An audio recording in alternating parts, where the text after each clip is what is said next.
Hello दोस्तों, मैं आशीष कुमार आपके हिंदी स्टेनो चैनल में आप सभी का स्वागत करता हूं। डिक्टेशन स्टार्ट होगी 5 सेकंड बाद।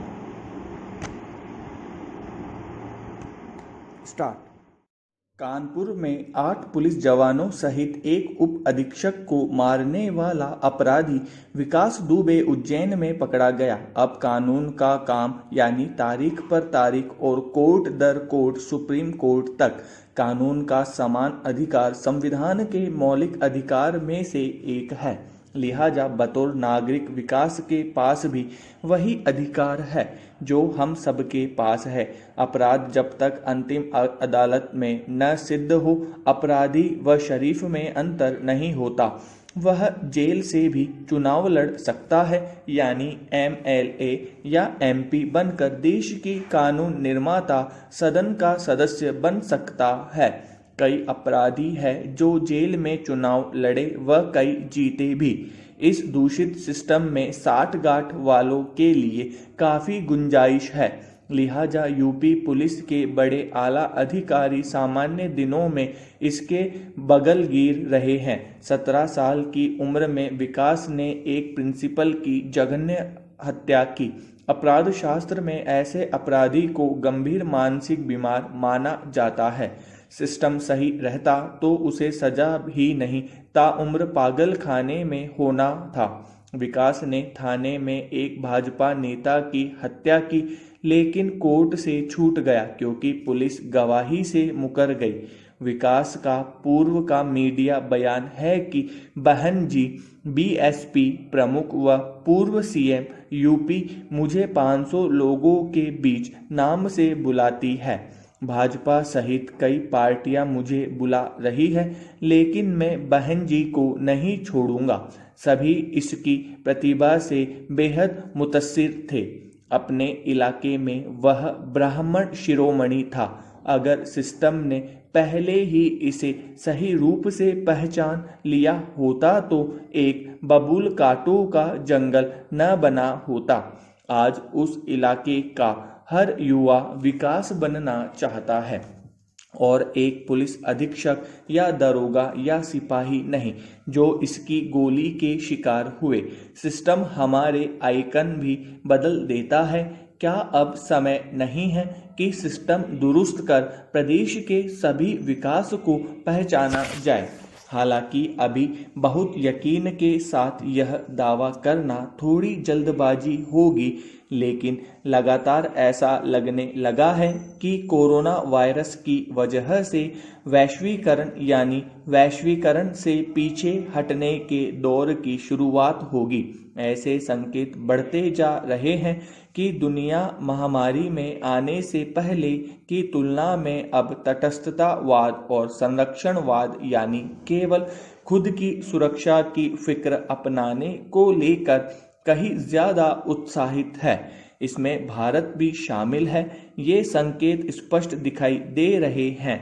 इस वैश्विक महामारी ने कई लोगों के लिए 3 चीजें स्पष्ट कर दी है। पहली बात, संकट के समय में लोग अपनी रक्षा के लिए सरकारों पर ही निर्भर होते हैं। दूसरी बात, वैश्विक सप्लाई चेन पर भी ठप होने का खतरा है और इसलिए वे टिकाऊ नहीं हैं। तीसरी बात, आवश्यक सामग्रियों जैसे दवाओं के लिए विदेशों पर निर्भर होना खतरनाक साबित हो सकता है। दुनिया भर में वैश्विक सप्लाई चेन को फिर से स्थापित करने और व्यापार में आ रही बाधाओं को हटाने की जल्दबाजी है। मैन्युफैक्चरिंग, विनिर्माण और उत्पादन मूल्य श्रृंखलाओं को वापस घर या कम से कम घर के नज़दीक लाने के लिए ज़्यादा संरक्षणवाद और आत्मनिर्भरता, जिसका प्रधानमंत्री नरेंद्र मोदी ने भी आह्वान किया है, की मांग बढ़ रही है। पूंजी और निवेश की वैश्विक आपूर्ति के साथ कई सीमाओं पर पाइपलाइंस और एनर्जी ग्रिड, साथ ही मुक्त और खुली सीमाओं पर अंतर्राष्ट्रीय आवागमन, यह सब कोरोना के बाद वाले दौर के लिए असुरक्षित लगने लगा है। मुक्त व्यापार के खुले सिस्टम के बल पर 1980 में शुरू हुए वैश्वीकरण में वैश्विक अर्थव्यवस्था की नई ऊंचाइयां छुई थी। इस सफलता को पहले ही 2008-9 के वित्तीय संकट और चीन के साथ अमेरिका के व्यापार युद्ध से झटका मिल चुका था। अब कोरोना वायरस के बाद से हर तरफ निर्यात तेजी से गिर रहा है और यह संकेत मिल रहे हैं कि इस साल दुनिया में माल का व्यापार 10 से 30% तक कम हो सकता है। इस बीच चीन से अलग होने का दबाव भी लगातार बढ़ रहा है, जिसका मतलब होगा कि सस्ते चीनी मजदूर और इनपुट सब्सिडी के बिना सस्ते वैश्वीकृत माल का दौर खत्म हो सकता है। कोविड-19 की वजह से कई लोगों ने यह मान लिया है कि सख्त सीमा और अप्रवासन नियंत्रण जरूरी है और राष्ट्रीय हित अंतर्राष्ट्रीय सहयोग से कहीं ज्यादा जरूरी होना चाहिए। कई लोगों को, जिनमें मोदी के करीबी भी शामिल हैं, इसका जवाब मजबूत सरकार में राष्ट्र की जरूरत को एक नागरिक की आज़ादी से पहले रखने में और लोकतांत्रिक बारीकियों के बिना संघवाद से संसदीय अनदेखी तक में तथा उस राष्ट्रीय हित में नजर आता है जिसे राष्ट्रीय हित मानती है। हम में से जो लोग धरती को एक दुनिया की तरह देखते थे, उन्हें अपनी सोच पर फिर विचार करना होगा। दुनिया में राष्ट्रवादी दबंगों के लिए शायद समर्थन तेजी से बढ़ता जाए।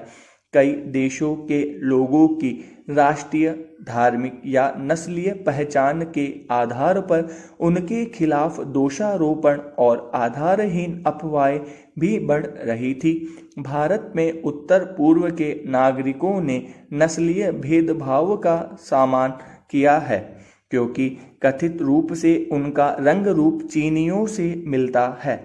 सोशल मीडिया और संस्कृति रक्षा की लोकप्रियता के इन पक्षपातों और पूर्वाग्रहों को और बढ़ा दिया है।